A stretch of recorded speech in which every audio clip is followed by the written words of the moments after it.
오늘 우리에게 주시는 하나님의 말씀은 마가복음 8장 34절부터 38절까지의 말씀입니다. 제가 하나님의 말씀을 봉독하겠습니다.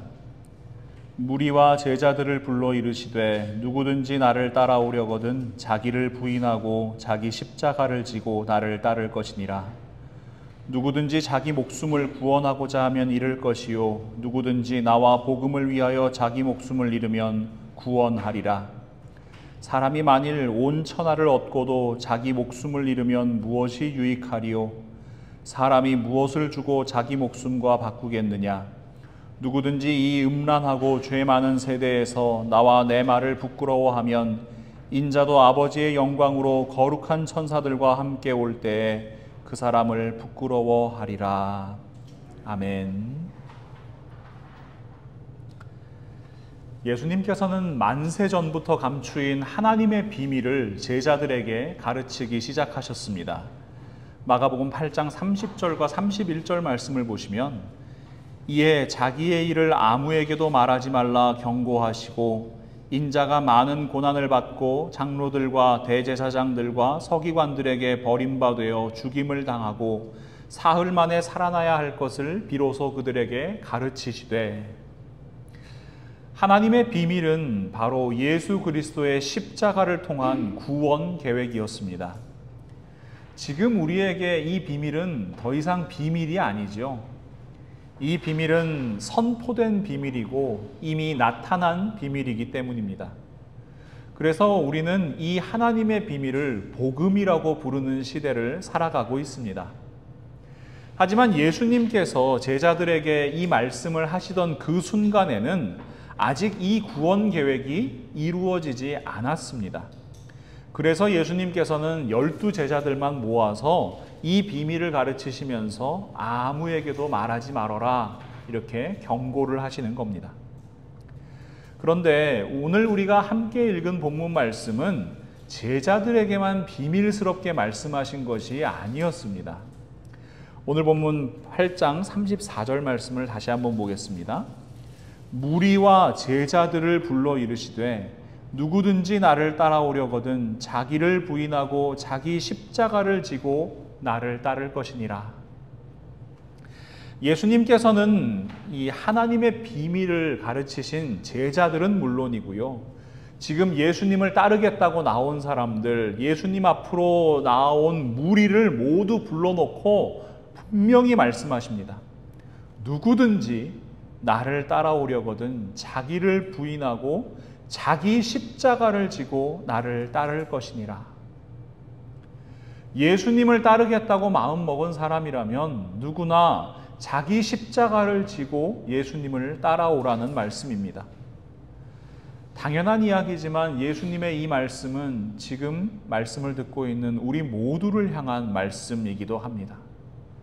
우리는 자기 십자가를 지고 예수님을 따라야 합니다. 자기 십자가를 진다. 여러분, 이거 무슨 말인가요? 지금 우리에게 십자가는 아주 익숙한 존재입니다. 교회 예배당에 나와도 십자가가 있고요, 성경책에도 십자가가 그려 있고요, 또 신앙 서적 같은 것에도 이렇게 십자가가 도안으로 들어가 있는 거 보실 수 있습니다. 십자가 모양의 목걸이를 하고 다니시는 분도 계시고 귀걸이 같은 장신구를 하시는 분도 많습니다. 그러나 지금 예수님의 말씀을 듣고 있는 2000년 전 로마 제국의 지배 아래 살고 있던 사람들에게 십자가는 두려움의 대상이자 죽음의 상징이었습니다. 십자가는 사람을 가장 잔인하고 고통스럽고 수치스럽게 죽이는 처형 도구였기 때문입니다. 그러니 여러분, 자기 십자가를 지라는 말씀을 들은 이 무리들은요, 무엇을 가장 먼저 떠올렸을까요? 죽게 된 죄인, 사형수들, 그것도 도망갔다가 잡혀온 노예들이나 아니면 로마 제국의 반역을 꾀했다가 실패하고 잡혀온 그런 죄인들의 모습을 가장 먼저 떠올렸을 겁니다. 이런 죄인들이 채찍질 당한 온몸에서 피를 흘리고 호흡을 제대로 할 수 없어서 헐떡거리면서 죽어가는 비참한 모습을 떠올렸을 겁니다.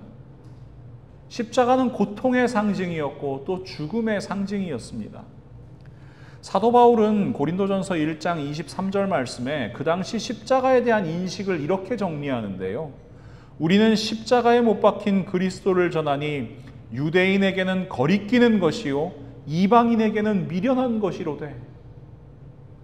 특별히 유대인들에게 이 십자가 형벌은 하나님의 저주를 받은 것이라고 취급되었습니다. 신명기 21장 22절과 23절 이 율법 때문인데요.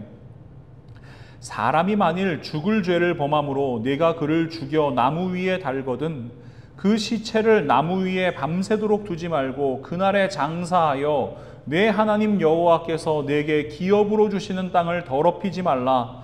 나무에 달린 자는 하나님께 저주를 받았음이니라.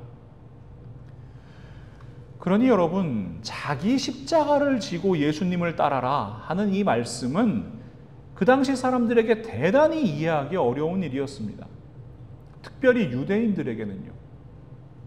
하나님의 구원을 바라면서 지금 메시아인 예수님 앞으로 나오는 거잖아요. 예수님 따르겠다고 하는 거잖아요. 그런데 여러분, 예수님을 따르고 구원을 받겠다는 사람들이 하나님의 저주를 받은 모습이 되어야 한다? 여러분, 상식적으로 이해가 되지 않는 말씀입니다. 하나님께서 약속하신 복을 바라던 사람들에게 오히려 끔찍한 고통과 수치와 모욕의 십자가를 말씀하고 계신 것이기 때문입니다. 그래서 십자가를 문자 그대로 받아들이기 좀 힘들게 느껴지는 사람들은요, 이런 시도를 해봤을 겁니다. 십자가를 종교적이고 상징적인 개념으로 이해하는 거예요. 예수님 시대의 랍비, 율법 교사들은 율법의 멍에를 메어야 한다 이렇게 가르쳤거든요. 예레미야 애가 3장 25절부터 28절 말씀을 보시면 기다리는 자들이나 구하는 영혼들에게 여호와는 선하시도다.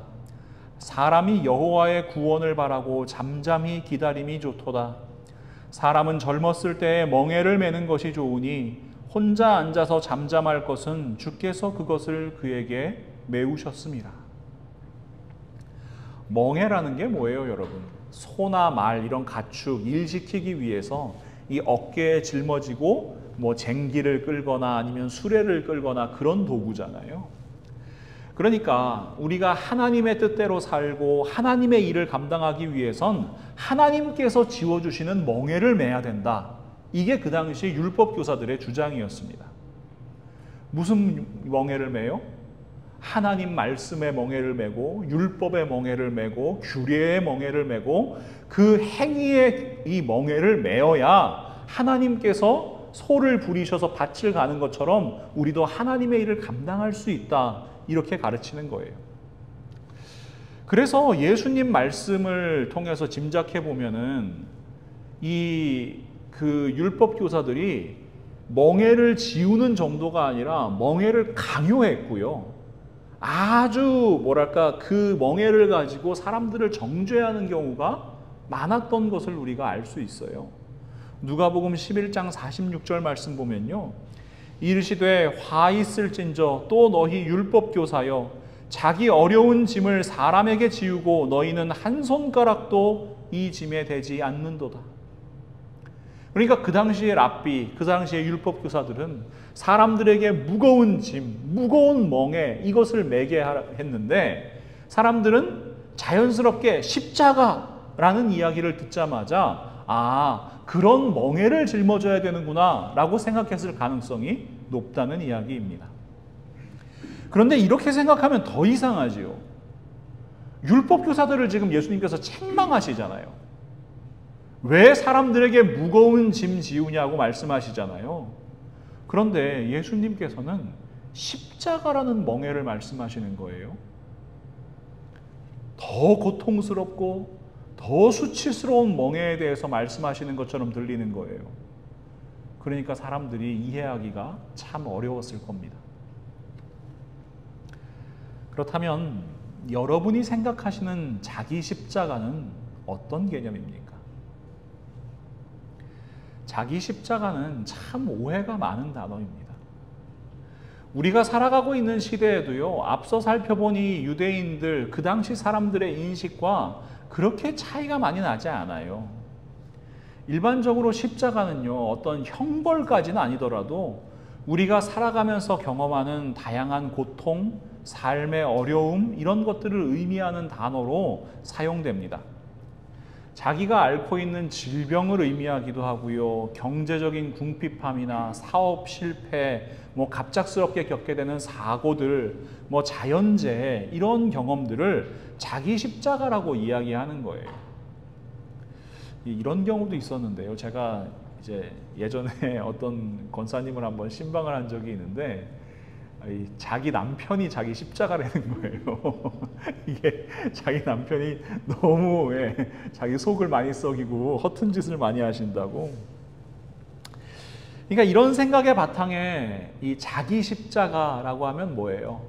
내가 힘든 것, 내가 감당하기 어려운 것, 견디기 힘든 고난, 이런 것이 자기 십자가라는 생각이 바탕에 깔려 있는 거죠.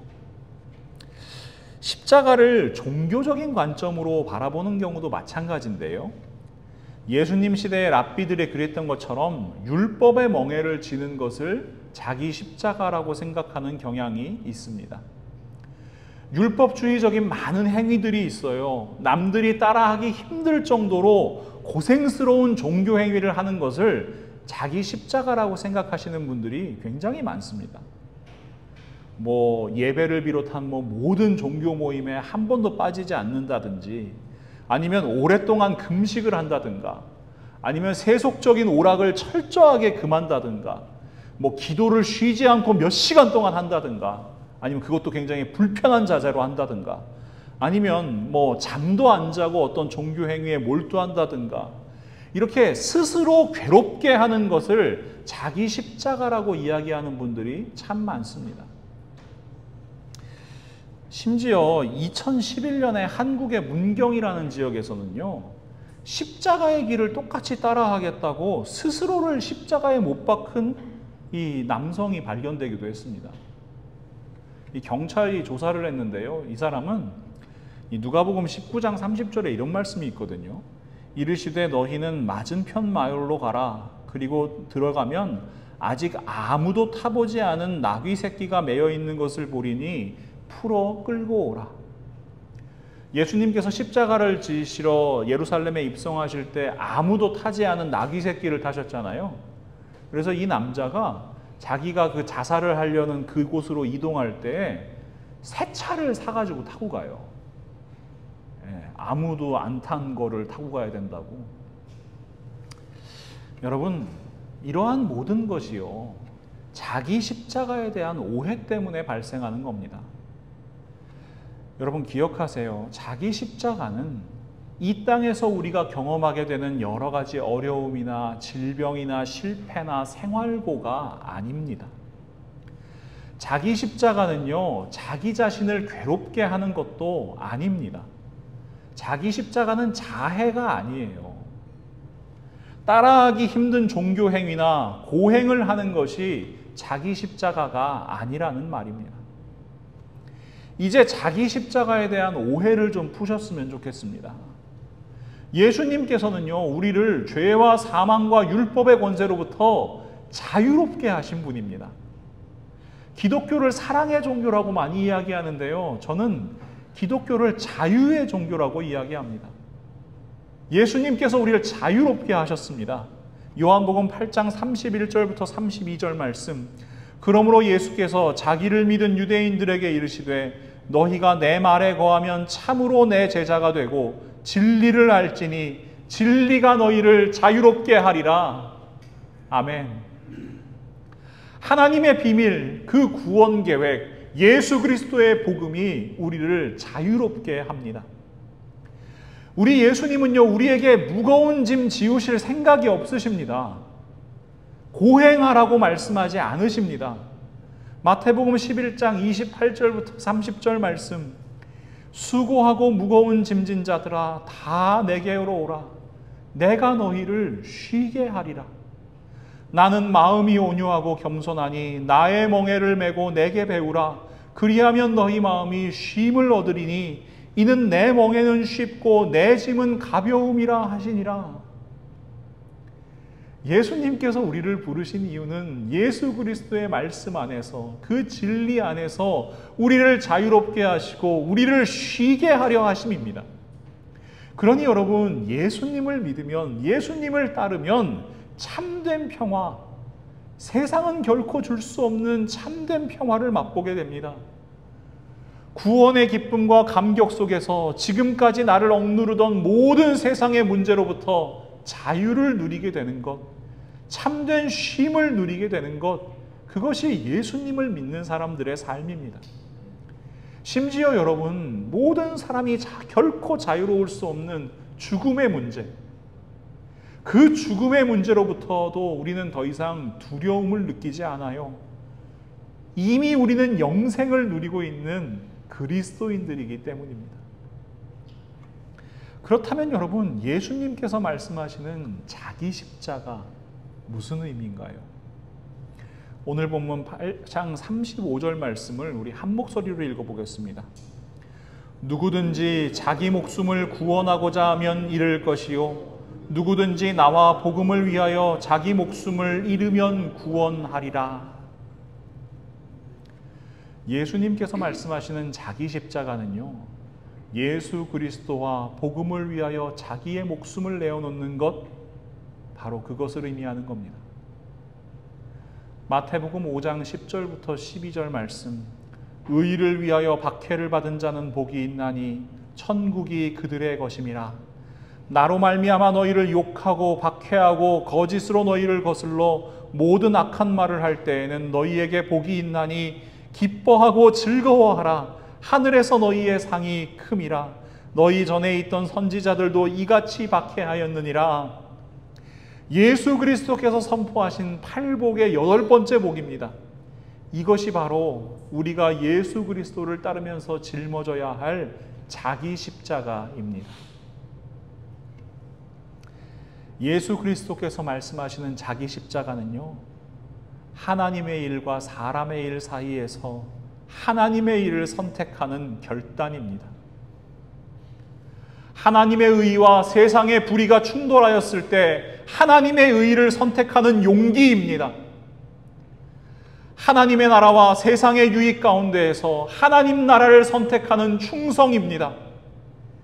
이러한 선택의 결과로 찾아오는 고난과 박해, 심지어 목숨을 위협하는 상황 가운데에서도 흔들림 없는 믿음이 바로 자기 십자가입니다. 그래서 자기 십자가는 우리가 겪는 삶의 어려움도 아니고 스스로를 괴롭게 하는 자해도 아닌 겁니다. 예수님께서 잡히시던 밤에 겟세마네 동산에서 이렇게 기도하시죠. 마가복음 14장 36절 말씀, 이르시되 아빠 아버지여, 아버지께는 모든 것이 가능하오니 이 잔을 내게서 옮기시옵소서. 그러나 나의 원대로 마시옵고 아버지의 원대로 하옵소서. 사람의 마음으로는 잔을 옮겨달라고 기도하는 게 당연하게 보여요. 그러나 하나님의 뜻을 위해, 하나님 나라를 위해, 하나님의 원을 위해 올바른 선택을 하는 것, 그 선택 때문에 고난과 핍박, 십자가를 겪게 된다 하더라도 그 길을 선택하는 것, 이것이 예수 그리스도를 따르기 위해 짊어져야 할 자기 십자가입니다. 모든 그리스도인들이 지고 가야 할 자기 십자가입니다. 이것이 그리스도인의 본질입니다. 오늘날 많은 사람들이 교회의 위기에 대해서 이야기합니다. 교회를 떠나는 사람이 너무 많다고요. 성도의 수가 급감하고 있다고요. 특히 다음 세대, 우리 아이들이 교회를 나가지 않는다고요. 그 이유에 대해서 분석하시는 분들도 많고요. 이 문제를 하려면 어떻게 해야 되는지 고민하시는 분들도 많습니다. 대안을 제시하시는 분들도 많습니다. 그러나 저는 이러한 노력이 별 의미가 없을 거라고 생각합니다. 기독교인의 숫자와 교회의 숫자는 앞으로도 계속해서 줄어들 것이라고 생각합니다. 이유는 간단합니다. 지금 우리가 살고 있는 시대는요, 불의는 참아도 불이익은 못 참는 시대이기 때문입니다.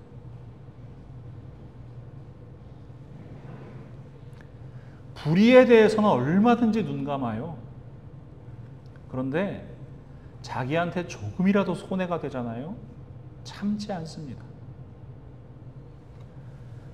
결코 불이익이 없는 복음이 선포됩니다. 삶에 유익하기만 하다는 복음이 선포됩니다. 세속적인 복을 누릴 수 있다는 복음이 선포됩니다. 예수 그리스도께서 한 번도 선포하신 적이 없는 거짓 복음이 판을 치는 시대입니다. 우상 숭배와 다를 바 없는 기복신앙과 번영신학, 각종 이단과 사이비 종교가 판을 치는 시대입니다. 그러나 자기 십자가를 지고 예수를 따르는 신앙, 하나님의 나라와 의를 위하여 고난과 박해와 십자가를 감내해야 하는, 그것을 기뻐하고 즐거워해야 하는 참된 복음에는 무관심한 시대입니다. 자기에게 유익하면 기뻐하겠지요. 그러나 누군가 욕하고 박해하고 악한 말 한다면 기뻐하고 즐거워하시겠습니까? 피하고 싶을 겁니다. 그러니 여러분, 참된 그리스도인의 수는 점점 줄어들 겁니다. 그런데 안타깝게도 이것은 예수님께서 이미 예언하신 일이기도 합니다. 마태복음 7장 13절과 14절 말씀인데요. 좁은 문으로 들어가라. 멸망으로 인도하는 문은 크고 그 길이 넓어 그리로 들어가는 자가 많고, 생명으로 인도하는 문은 좁고 길이 협착하여 찾는 자가 적음이라. 멸망으로 인도하는 문, 거짓 복음의 문은 넓고 큽니다. 길도 아주 잘 닦여 있습니다. 편안해 보여요. 꽃길처럼 보여요. 그러나 생명으로 인도하는 문은 좁습니다. 자기 십자가를 지고 가야 하는 어려운 길입니다. 예수 그리스도와 복음을 위해 생명을 걸어야 하는 길입니다. 고난과 핍박이 기다리고 있음을 뻔히 알면서도 가야 하는 길입니다. 그래서 가려는 사람이 적은 길입니다. 이 말씀을 묵상하는데 문득 대한민국 사관생도 신조가 생각이 나더라고요. 조국을 지키는 장교가 되기 위해 애쓰는 이들의 고백인데요. 하나, 우리는 국가와 국민을 위하여 생명을 바친다. 둘, 우리는 언제나 명예와 신의 속에 산다. 셋, 우리는 안이란 불의의 길보다 험난한 정의의 길을 택한다. 저는 이 사관생도 신조를 만드신 분이 분명히 그리스도인이 아닐까 생각합니다. 우리 그리스도인들이 걸어가야 할 길과 참 많이 닮아 있지요. 우리는 예수 그리스도와 복음을 위하여 생명을 바친다. 우리는 언제나 믿음 속에 산다. 우리는 안이란 불의의 길보다 험난한 정의의 길, 십자가의 길을 택한다.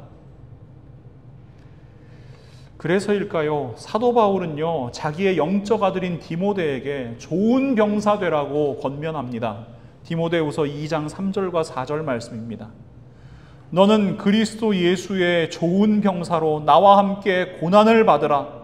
병사로 복무하는 자는 자기 생활에 얽매이는 자가 하나도 없나니 이는 병사로 모집한 자를 기쁘게 하려 함이라. 그리스도 예수의 좋은 병사는 자기 십자가를 지고 좁은 길 가는 사람들입니다. 사람의 일 아니라 하나님의 일을 생각하면서 가는 겁니다. 결코 쉬운 길이 아닙니다. 다들 가지 않으려고 하는 길입니다. 그래서 적은 사람들만 가는 길입니다. 어렵고 힘들고 눈물 나는 길입니다. 사랑하는 믿음의 동역자 여러분, 여러분은 그리스도인입니까?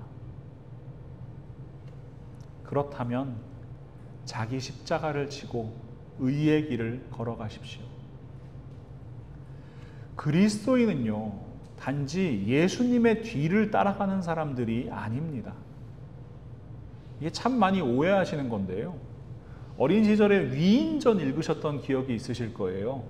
어떤 존경받을 만한 훌륭한 사람, 이 위인에 대한 이야기를 읽고요. 야, 나도 이 사람처럼 돼야 되겠다. 나도 이 사람처럼 한번 되고 싶다. 그래서 왜 어렸을 때 그 에디슨 전기 읽고 나면은 계란 한 번쯤 이렇게 품고 이렇게 이불 속에 들어가 있어 보는 거잖아요.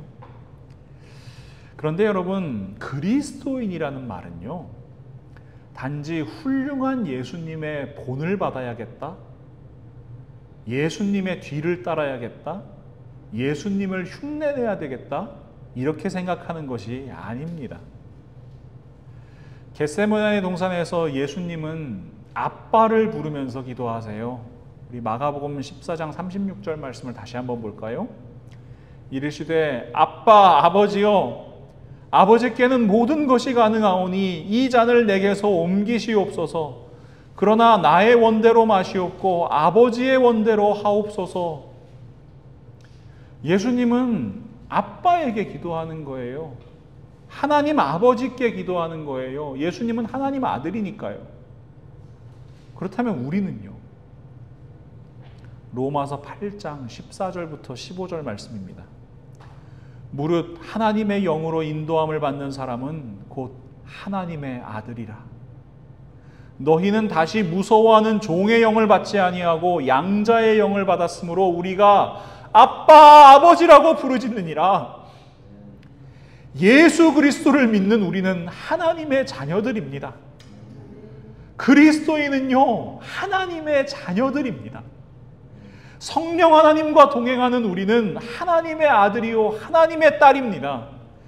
예수께서 성령 세례를 받으시고 성령 하나님과 동행하실 때 하나님께서 이렇게 말씀하시지요. 마가복음 1장 9절부터 11절 말씀. 그때 예수께서 갈릴리 나사렛으로부터 와서 요단강에서 요한에게 세례를 받으시고 곧 물에서 올라오실새 하늘이 갈라짐과 성령이 비둘기같이 자기에게 내려오심을 보시더니 하늘로부터 소리가 나기를 너는 내 사랑하는 아들이라 내가 너를 기뻐하노라 하시니라. 하나님 우리 아버지께서 지금 우리에게 말씀하시는 겁니다. 예수님 믿고 구원받은 우리들, 예수님 믿고 하나님의 자녀된 우리들에게 말씀하시는 겁니다. 너는 내 사랑하는 아들이다. 너는 내 사랑하는 딸이다. 내가 너를 기뻐한다. 너희가 내 기쁨이다. 자기 십자가 지고 예수 그리스도의 복음을 위해서 이 땅을 살아가는 사람들, 아무리 고생을 스러워도 그 길을 포기하지 않는 너희들, 너희가 내 기쁨이다. 우리 하나님께서 지금 우리에게 말씀하시는 겁니다. 그래서요, 우리도 예수님과 똑같이 기도할 수 있는 거예요. 아빠, 아버지, 도와주세요. 여러분, 응석도 부리세요. 때로는 때도 쓰세요. 아빠에게 졸라보세요. 우리의 연약함과 부족함 숨김없이 하나님께 말씀드리세요. 제 힘으로는 못하겠다고요. 제 힘으로는 어렵다고요. 그리고 하나님의 능력 구하세요. 용기를 구하세요. 사람의 일이 아니라 하나님의 일을 선택할 수 있게 해달라고요. 편안한 불의의 길보다 험난한 정의의 길을 선택할 수 있게 해달라고요. 남들 다 가는 넓은 길 아니라 좁고 협착한 생명의 길을 선택할 수 있게 해달라고요. 의를 위하여 핍박받고 예수 그리스도의 복음을 위하여 생명까지 걸어야 하는 길을 담대히 기쁨과 즐거움으로 걸어갈 수 있게 해달라고요. 나의 십자가를 지고 하나님 나라 향하여 뚜벅뚜벅 한 걸음씩 걸어가게 해달라고요.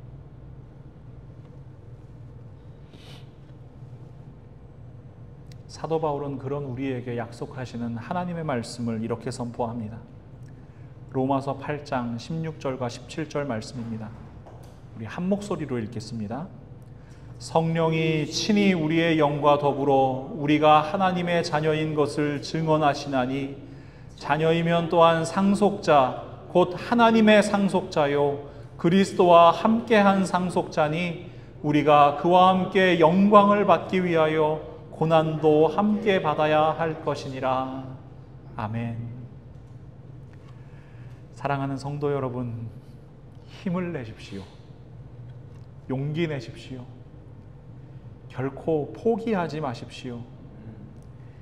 이 길은 고난의 길입니다. 그러나 영광의 길을 향한 길입니다. 이 길은 고난의 길입니다. 그러나 예수 그리스도와 함께 걷는 길입니다.